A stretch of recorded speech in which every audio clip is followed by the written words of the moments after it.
हरी सब्जी वाले खेत में बहू की छठ पूजा।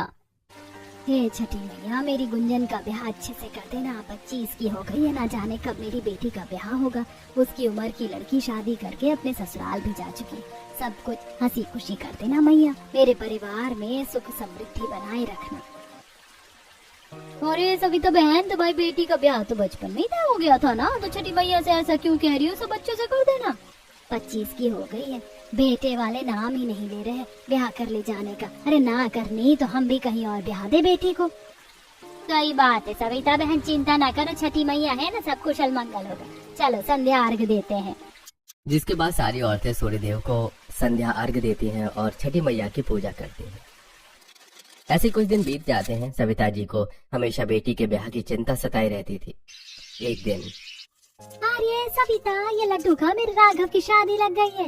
राघव की शादी लग गई, सब छठी मैया की कृपा है, बुरा मत मानना। लेकिन तेरी गुंजन मेरे राघव से बड़ी है, ज्यादा दिन बेटी को घर में बैठाना ठीक नहीं है। अगर लड़के वाले ना कह रहे हैं तो कहीं और ब्याह दे। चल अब मैं चलती हूँ। रागिनी कविता के मुंह में लड्डू खिलाकर वहां से चली जाती है। वहीं सविता जी सोच में पड़ जाती हैं। शाम में, क्या हुआ, तुम्हारा मुंह गुब्बारे जैसा क्यों फूला है? किसी ने कुछ कहा है क्या? किसकी मजाल जो मुझे कुछ कहेगा। रागिनी के बेटे की शादी लग गई, हमारी गुंजन से छोटा है। अरे राजीव भाई साहब से बात करो, अगर उनके शुभम को अभी शादी नहीं करनी तो हम कहीं और देखें। पूरे बिरादरी को पता है कि दोनों के बीच में रिश्ता तय हुआ है, लेकिन अब शादी डीले करके भाई साहब हमारी बदनामी करवा रहे हैं। तुम अपनी बीपी और शुगर मत बढ़ाओ, मैं जल्दी ही उनसे बात करता हूँ। वहीं कुछ दिनों बाद पुनीत जी अपनी जिगरी दोस्त राजीव को बाजार में मिलने के लिए बुलाते हैं। भाई मिलना था तो घर में मिल लेते, ऐसे बाजार में बुलाने की क्या जरूरत पड़ गई? भाई तो बच्चों के जीवन के लिए किए गए फैसले के वादे के बारे में भूल गया लगता है। अरे नहीं नहीं भाई, भूला नहीं हूँ, मुझे भी इस बारे में बात करनी थी। जिसके बाद दोनों दोस्त चाय की टपरी पर बैठकर चाय पीते हुए बातें करने लगते हैं। भाई, मैंने शुभम से कई दफा कहा कि शादी कर लो, अब उम्र हो गई है, लेकिन वो कहता है कि अगर गुंजन को शादी करके वो घर लाएगा तो कहाँ रखेगा? हमारे हालात कितने बुरे चल रहे हैं, इससे तो तुम वाकिफ हो ही भाई। हाँ शुभम की बात तो सही है, लेकिन जिसे उस घर में रहना है एक बार उससे तो हम पूछ ही सकते हैं ना। मैं भी एक बार घर जाकर इस बारे में सबसे बात करता हूँ। फिर दोनों दोस्त अपने घर वापस चले जाते हैं, जहाँ पुनीत जी अपने घर पर बात करते हैं और राजीव जी अपने घर पर। शुभम, आज मैं पुनीत भैया साहब से मिला था और वो शादी करिए कह रहे थे। पापा, आपको पता ही है हम इस हरी सब्जी के खेत में कैसे गुजारा कर रहे हैं। अगर गुंजन यहाँ रहने के लिए तैयार है तो मुझे कोई दिक्कत नहीं है। मैं तो उसके भले के लिए ही सोच रहा था कि घर बन जाता तो शादी करता। वहीं गुंजन के घर पुनीत घर वालों को सारी बात बताकर उनसे राय लेते हैं। पापा, जब मुझे उसी घर जाना है तो अब जाऊं या कल जाऊं, बात तो एक ही है। और रिश्तेदार भी अब बातें बनाने लगे हैं। हाँ जी, और अब उसी घर जाना है तो शादी कर दे वहीं, ठीक है। दोनों परिवार शादी के लिए राजी हो जाते हैं, जिसके बाद दोनों परिवार वाले मिलकर रिश्ता पक्का करते हैं और शादी की डेट निकलवा देते हैं। वहीं राजीव जी के घर। अच्छा है कि शुभम की शादी गुंजन से पक्की हो गई। इसी बहाने अब गुंजन के आने से घर में दहेज का सामान आएगा तो थोड़ी सी सुविधा हो जाएगी। हाँ माँ, और फिर इतना तो सुकून रहेगा कि भाभी के आने के बाद हम कुएं पर मिट्टी में कपड़े नहीं धोने पड़ेंगे, वॉशिंग मशीन में सारे कपड़े धुल जाएंगे। सुगंधा जी खुद तो खेत में 2 कमरे के घर में रह रही थी, लेकिन उन्हें एक्सपेक्टेशन थी कि बहू आए तो ढेर सारा दहेज लाई, जबकि उनके खेतों के घर में आधा समय तो लाइट रहती ही नहीं थी। वहीं गुंजन के घर। अजी, इतना सामान देने की क्या जरूरत है? दहेज के पैसे हम गुंजन के अकाउंट में डिपॉजिट कर देते हैं, वो ठीक रहेगा। उसके ससुराल में तो आधे समय लाइट रहती ही नहीं है, फिर इस फ्रिज, एसी, वॉशिंग मशीन का क्या ही फायदा। मेरा भी यही ख्याल था सविता, और वैसे भी राजीव भाई साहब का जब से बिजनेस ठप हुआ है उनके हालात खस्ता है, तो मुझे नहीं लगता कि वो बड़े धूमधाम से ब्याह करेंगे। जिसके बाद धीरे धीरे गुंजन और शुभम की शादी के दिन नजदीक आ जाते हैं और जल्दी दोनों की शादी हो जाती है। जहां पुनीत जी ने शादी में अपनी क्षमता से ज्यादा खर्च किया, तो वहीं राजीव जी बड़े ही सिंपल बारात लेकर आते हैं और बहू बेटे को ब्याह कर ले जाते हैं। गुंजन विदा होकर अपने हरी सब्जी के खेतों के ससुराल में आती है, जहाँ बैकग्राउंड में एक ढोल वाला ढोल बजा रहा था और आस पड़ोस की औरतें और सुगंधा जी बहू के स्वागत के लिए खड़ी थी। आज मेरी कलौती बहू आ गई है। मानना पड़ेगा काकी, आपकी बहू तो बड़ी सुंदर है, बड़े घर की लड़की लग रही है पहनावे ओढ़ावे से।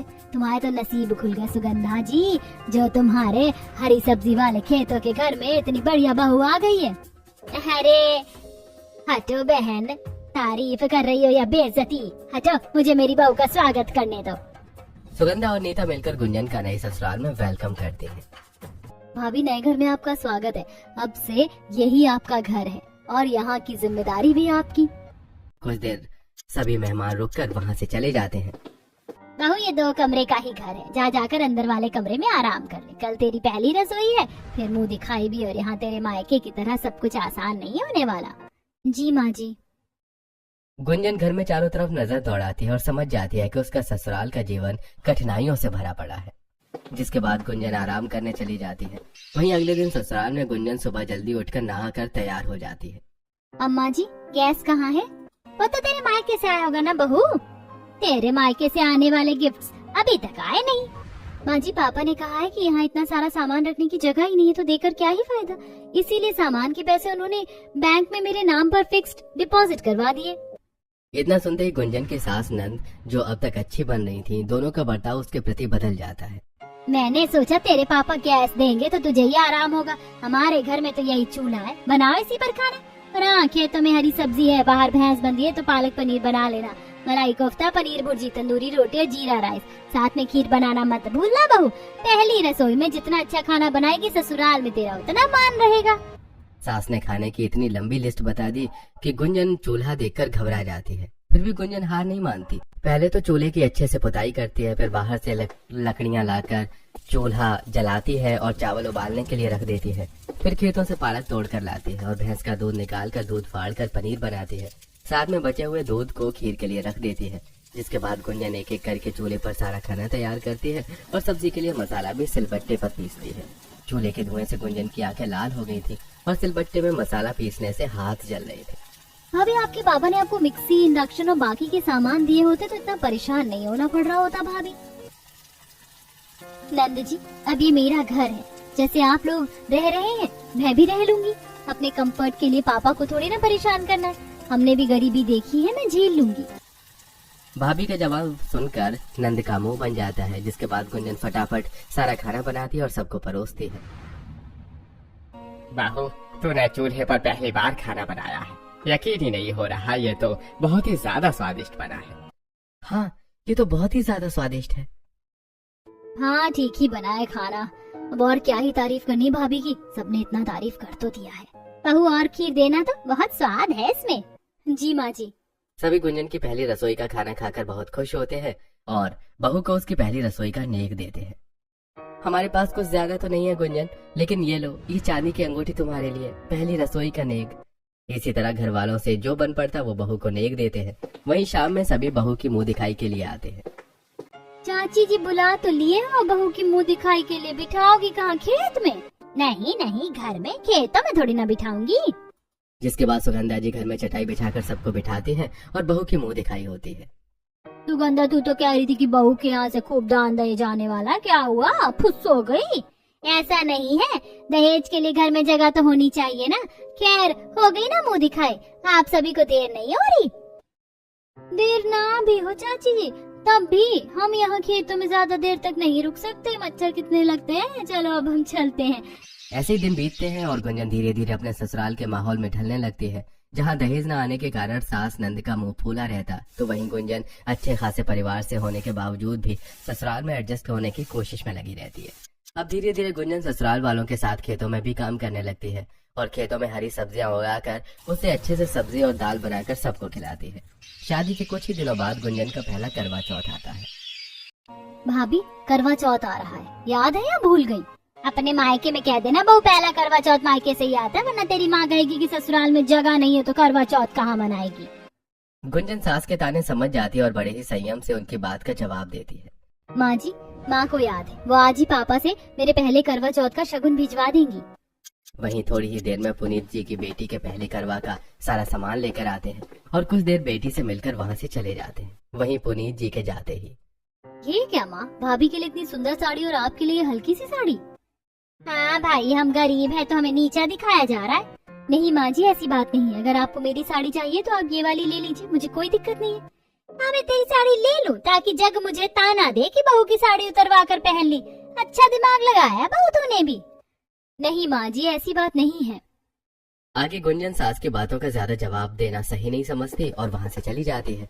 उसके बाद गुंजन अपने करवा चौथ की तैयारियां शुरू कर देती है। वहीं करवा चौथ के दिन नीता और सुगंधा देर रात उठकर गुंजन के लिए सरगी बनाती हैं। इतना क्या इनकी सेवा करनी माँ? शाम में तो वैसे भी ये भरपेट खाना खाने वाली है।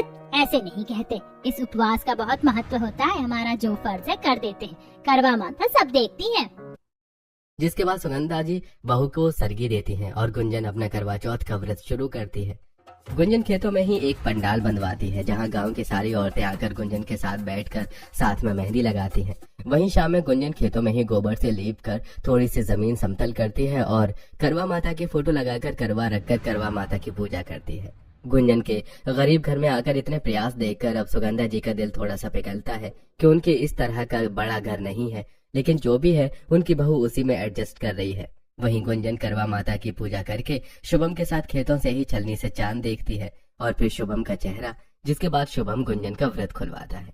गुंजन अपने ससुराल में हर त्योहार बड़े से अच्छे से मनाती थी। कम साधनों के बावजूद भी वो सब कुछ मैनेज करती है। ऐसे ही दिन बीत रहे थे। माँ, दिवाली आ रही है, इस बार फराल बनेंगे या नहीं? अब तक तो दिवाली की तैयारियां भी शुरू नहीं हुई। सब हो जाएगा पापा जी, आप चिंता न करें। बस फराल के लिए कुछ सामान है, ये ले लीजिए लिस्ट, ये लाकर मुझे दे दीजिए। ठीक है गुंजन। फिर शुभम बाजार जाकर चिवड़ा, मैदा और शक्कर ले आता है, जिससे गुंजन दिवाली के लिए चिवड़ा, चकली, शक्करपारी और गुजिया बनाती है और अपने खेतों में बने घर को अच्छे से साफ करके उसकी लिपाई पुताई करती है। हमने गुंजन को अपने घर की बहू बनाने का सही फैसला किया। देखो तो भाग्यवान, गुंजन ने कितने कम दिनों में सब कुछ अच्छे से संभाल लिया। इतनी जल्दी खुश होने की जरूरत नहीं है। नए नए में सब एफर्ट देते हैं, पुरानी होने के बाद पता चलेगा कि गुंजन को बहू बनाने का फैसला कितना सही था और कितना गलत। वहीं गुंजन घर की लिपाई पुताई करके रंगीन कलर को पानी में घोलकर घर की दीवारों को सजाती है और हाथों से तोरण बनाकर लगाती है। वहीं खेतों की बाउंड्री पर भी लाइट लगाती है, जिससे दिवाली के दिन बहू का खेतों का ससुराल बहुत ही सुंदर लग रहा था और हर जगह उजाला ही उजाला था। बहू अपने खेतों के बीच में ही लक्ष्मी पूजन करती है। सब घर में लक्ष्मी पूजन करते हैं और आप खेतों में। इसी खेत की वजह से हमारे सिर पर छत है और हम रोटी खा पा रहे ना नीता दीदी, इसीलिए। ठीक है भाभी। वहीं आस पड़ोस वाले भी बहू की ऐसी दिवाली देखकर चौंक जाते हैं। मानना पड़ेगा सुगंधा काकी, आपकी बहू तो बहुत गुणी है। इससे पहले आपके यहाँ इतनी अच्छी दिवाली नहीं मनाई गई। देखो तो आपका घर कितने अच्छे से बहू ने सजाया और ये खेतों में लाइटिंग लगाने का आइडिया तो काफी यूनिक था।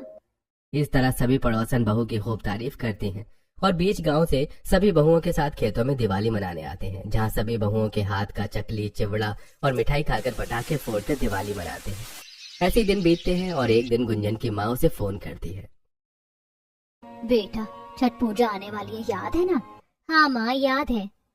तेरे यहाँ तो पास में कुछ है भी नहीं बेटा, बिना घाट के पूजा कैसे करेगी? माँ मैं देखती हूँ क्या करना है, चलो अभी घर में बहुत काम है, बाद में बात करती हूँ। वहीं सुगंधा जी आज गांव में गई हुई थी, जहां चारों औरतें बैठकर छठ पूजा की तैयारी की बात कर रही होती हैं। आओ सुगंधा बहन, अच्छे समय पर आई हो। हम छठ पूजा की तैयारी की बात कर रहे थे, तुम भी रखोगी ना छठ का व्रत? कहाँ बहन, तुम्हें तो पता है मैं बीपी, शुगर और थायराइड की मरीज हूँ। एक दिन भूखी रह गई तो मेरी तबीयत खराब हो जाएगी और छठ का व्रत तो कितना कठिन होता है। लेकिन चाची, छठ का व्रत करने से घर में सुख समृद्धि आती है, क्या पता आपके पुराने दिन लौट आए छठ करने से। हाँ गीता बहू सही कह रही है। मैं गुंजन से कहती हूँ, मैं नहीं कर सकती तो गुंजन नई बहू है, उसका फर्ज है। जिसके बाद सुगंधा जी घर आ जाती हैं, जहां गुंजन खेतों से हरी सब्जियां तोड़ रही होती है। क्या बनाएगी बहू आज खाने में? मेथी खराब हो रही है, सोची हूँ मेथी की रोटी और सरसों का साग बना लेती हूँ और ये बाकी सब्जी ये बाजार जाकर बेच आएंगे। भाभी कभी हरी सब्जियों से बाहर भी आ जाया करो, सारा दिन बस खेतों में लगी रहती हो। मेरी सहेलियां कहती कि तेरी भाभी शादी के पहले कैसे रहती थी और अब कितनी गंवार हो गई है।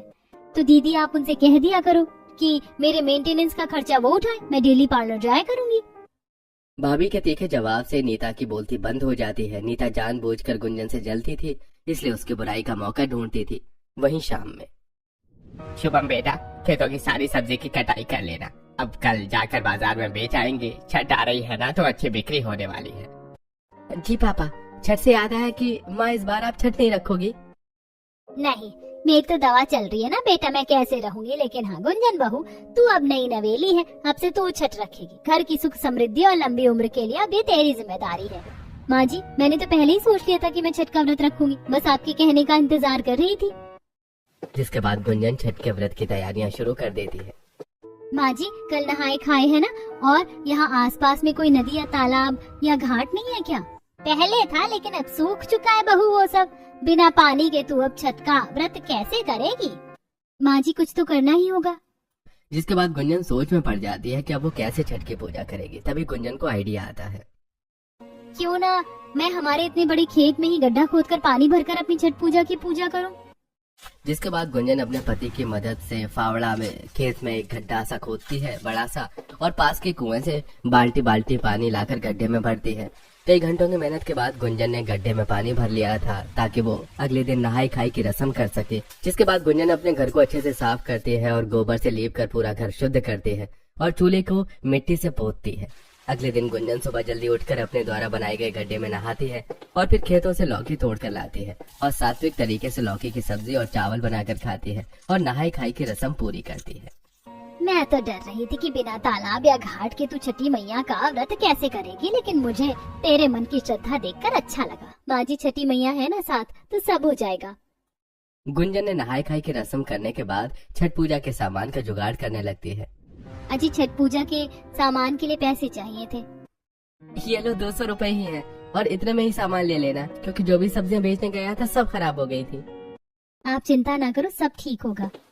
गुंजन 200 रुपए लेकर बाजार जाती है और सामान खरीदने लगती है। भैया, ये नारियल कैसे दिया? 100 रुपए का एक नारियल। ये तो बहुत महंगा है। और फल फूल कैसे दिया? 5 फल। 150 में कोई भी 5 फल ले लो आप। और ये सूप कैसे दिया? 120 रुपए का है। आपको कुछ लेना तो है नहीं, बस रेट पूछवा लो। अरे जाओ जाओ, टाइम खराब मत करो जब कुछ नहीं खरीदना तो। वहीं गुंजन अपनी मुट्ठी में 200 रुपए देखकर शांति से घर आ जाती है। आपने कुछ लिया नहीं? बाजार में हर सामान महंगा है, इन्होंने केवल 200 रुपए दिए थे, उतने में कुछ नहीं आएगा।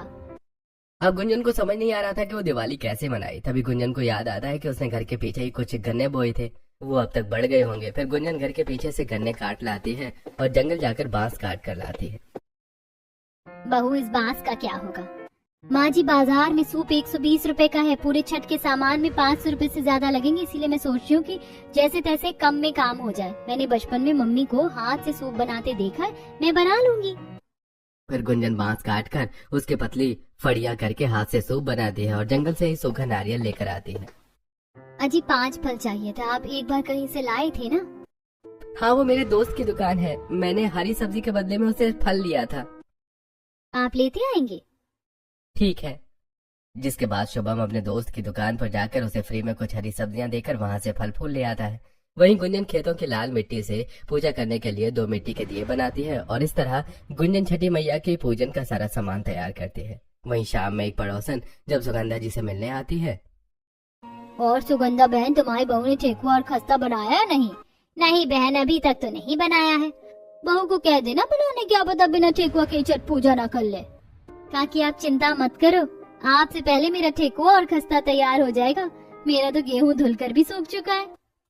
वहीं खरना वाले दिन गुंजन सुबह जल्दी उठकर नहाकर अपना दिन भर का निर्जला व्रत शुरू करती है। पत्थर की चक्की पर सुखाया हुआ गेहूं पीसकर आटा और मैदा तैयार करती है और अकेले ही ढेर सारा ठेकुआ और खस्ता बनाती है। वहीं शाम में चूल्हा पोत कर अच्छे से साफ सफाई करती है। फिर चूल्हे पर गुड़ की खीर रोटी बनाती है। जिसके बाद गुंजन गुड़ की खीर रोटी और केला खाकर अपने खरना के दिन का उपवास पूरा करती है। बहू, अब खा ले अच्छे से, इसके बाद पूरे 36 घंटे का निर्जला व्रत रखना है। जी माँ जी।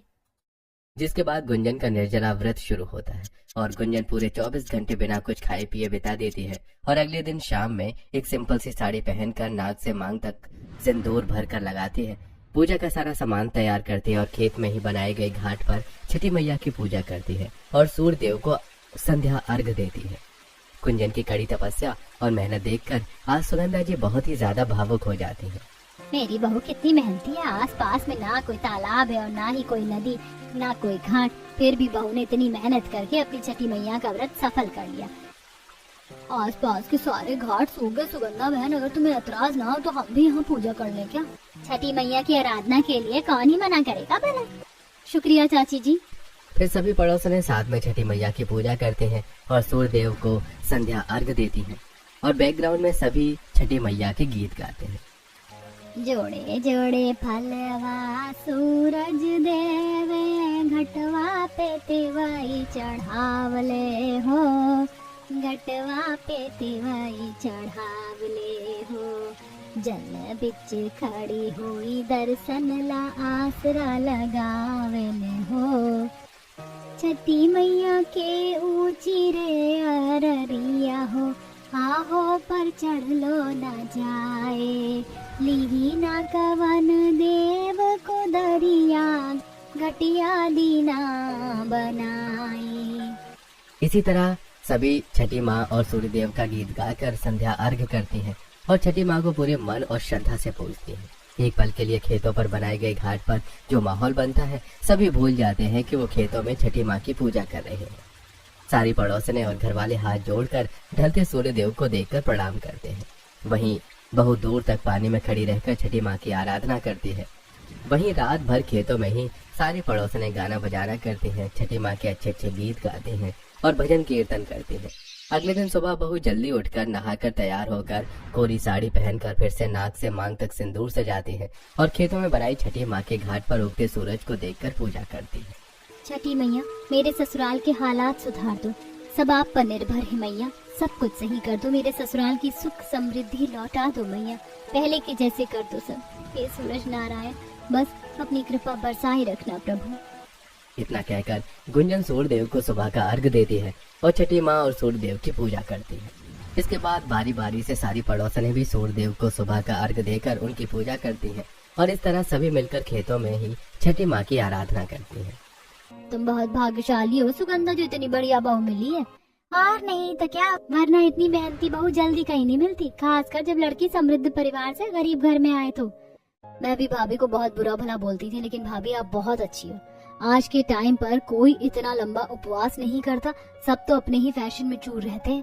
पहले मेरा भी मुंह बना था कि बहू दहेज नहीं लाई, लेकिन मेरी बहू ही दहेज है, सब काम खुद से करती है, नामुमकिन को भी मुमकिन कर दिया मेरी बहू ने।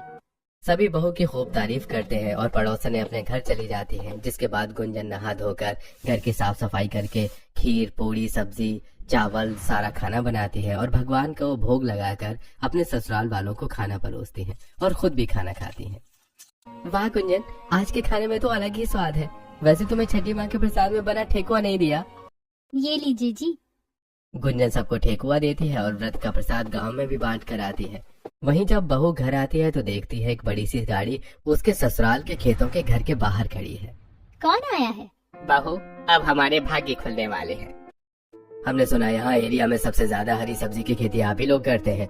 हमने हरी सब्जी की सुपरमार्केट खोली है, रोजाना हमें फ्रेश हरी सब्जियाँ चाहिए, ढेर सारी वैरायटी की ढेर सारी हरी सब्जी, जिसके हम आपको अच्छे दाम भी देंगे। हाँ ठीक है, हम आपको हरी सब्जी प्रोवाइड करने के लिए तैयार हैं। जिसके बाद शुभम, राजीव और सभी घर वाले मिलकर खेतों में खूब मेहनत से हरी सब्जी उगाते हैं और सुपरमार्केट में अच्छे दाम पर बेचते हैं। वहीं उनके यहाँ की सब्जी ताजी और हेल्दी होने के कारण सुपरमार्केट में उनकी सब्जियां जल्दी बिक जाती हैं, जिससे अब उन्हें हरी सब्जियों के अच्छे दाम मिलने लगे हैं। ऐसे ही 6 महीने बीत जाते हैं। जब से हमने सब्जियों को सुपरमार्केट में देना शुरू किया है, इसके अच्छे दाम मिलने लगे हैं। क्यों ना दूसरों के खेत लीज पर लेकर और तरह तरह की सब्जियां उगाई जाएं, इससे ज्यादा पैसे आएंगे। हाँ, ये अच्छा रहेगा। और मैंने तो कृषि की थोड़ी बहुत पढ़ाई भी की है, तो मुझे इसका आइडिया है।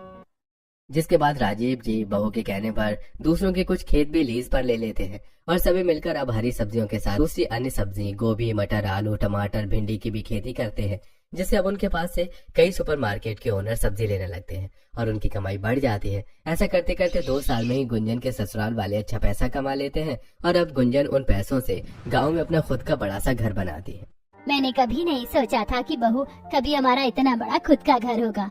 माँ जी, तो छठी मैया की कृपा है। जब से मैंने छठी माँ का व्रत करना शुरू किया है, देखिए तब से सब बढ़िया हो गया है। गुंजन अब हर साल छठी माँ का व्रत रखती है और बड़ी श्रद्धा से छठी माँ और सूर्यदेव की पूजा करती है। वहीं धीरे धीरे अपने कमाए हुए पैसों से गुंजन गांव में एक छठी माँ का घाट बनवाती है, जहाँ सभी मिलकर पूजा कर सके और अब सभी खुशी से रहने लगते हैं। छठी मैया की जय।